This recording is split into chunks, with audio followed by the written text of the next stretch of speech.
Let's go and sit down. Okay. Yeah. Big green couch, rather fantastical. Beautiful, I'll have two. So Terry, where's the hat? I wouldn't like people to believe I'm a hat-obsessed person that must have his hat near him at all times. It's over there doing an interview of its own. So Terry Pratchett, a real pleasure and a privilege to meet you. There is so much to squeeze in, and it is only 5 minutes, but I'm going to start the clock now. Let's start by talking a little bit about science. I know you're passionate about it and you're involved in a big government-backed campaign. Tell me what it's called and why you're involved. It's the Science So What campaign, and I'm involved because I believe we're creatures of science, and we've been creatures of science ever since the Neanderthal man came out of his cave and looked at a piece of flint and said, I could do better than that. And we live by it now. It's in everything we do. It controls us as much as we control it, so we may as well get good at it. Do you believe in any form of divine presence? Because you've described yourself as an atheist, but also suggested that there may be something else out there. I'm certainly a humanist, which isn't quite the same thing as an atheist. And I believe the universe is so big and so complex that what we know now about it is as far from the truth as what the Neanderthal man aforesaid knew. And I'm not going to rule out anything. I don't believe there's a personal God, but I don't know. For all I know, we're an experiment of somebody somewhere. Who knows? Is it correct that you've actually got an observatory in your garden and that you actually grew up wanting perhaps to be an astronomer? I have got an observatory. It's a very nice one. And I did want to be an astronomer until I found out you had to be good at maths. And me and maths just never have seen eye to eye. Let's talk about the writing. You're still writing, of course. You've sold, I think, 65 million books around the world. Correct. Prolific and hugely popular. Which of your books are you most proud of? Mostly children's books, I think, and especially Nation, which was the last one I wrote. I have PCA, and I wrote it with PCA, and under some unpleasant conditions, perhaps. And it's good, and I don't think I've changed a lot since then.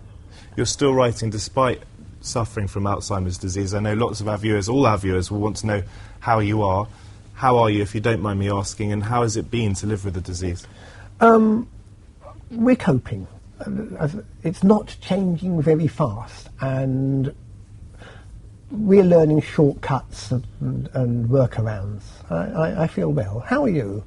I'm very well. All the better for meeting you. You've done a lot actually to promote the cause of Alzheimer's, and it suggests to me that you think more perhaps could be done. You've seen the Prime Minister about it. Yes, there's always more that could be done, but there is going to be a tsunami of Alzheimer's sufferers in the next 20 years or so, unless something is done very, very quickly towards finding some sort of remedy. I don't actually think of it as a cure, but some kind of treatment, rather like there is now for HIV, which would allow people to live with Alzheimer's. I am reasonably confident that something like that will come up. Let's talk about some of your passions, because it's not just science, obviously.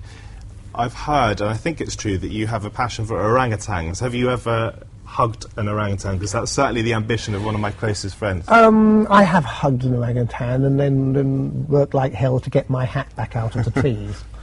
Tell me, what else do you do in your private time? I play computer games, I garden, I go for long walks. But when you're a writer, all your time is spent being a writer, whatever else it is you actually think you're doing. You're very big on computers. Do you understand how they work? Is that part of your interest, or are they just good for your work? I used to know exactly how they worked. Now I know where the on and off switch is. Tell me about being a knight, because I know it's a source of immense pride to you. Have you got used to it over the last month? No. And you're living with a lady, of course. Yes, well, I always had done. I've got to ask you, though, have you yet found a sword and a shield? I intend to make my own sword, and we'll be going to see a gentleman that may help me do that. Now, how romantic can that be, eh? What are your big ambitions left? Because you've written... do you even know how many books you've written now? About 50. To stay alive and working as long as possible. It's always going to be to stay alive until I finish the next book. your books have been turned into television series, television programmes, and they've been put on stage. There hasn't yet been a big feature film. Do you think that might happen? It is possible, and there may be a God. But if there were to be a big feature film, which one do you think lends itself to that? Quite a few of them do lend itself to it. Guards, which is the City Watch, that would work extremely well. So Terry Pratchett, it's been lovely to meet you. The time is up. Thank you.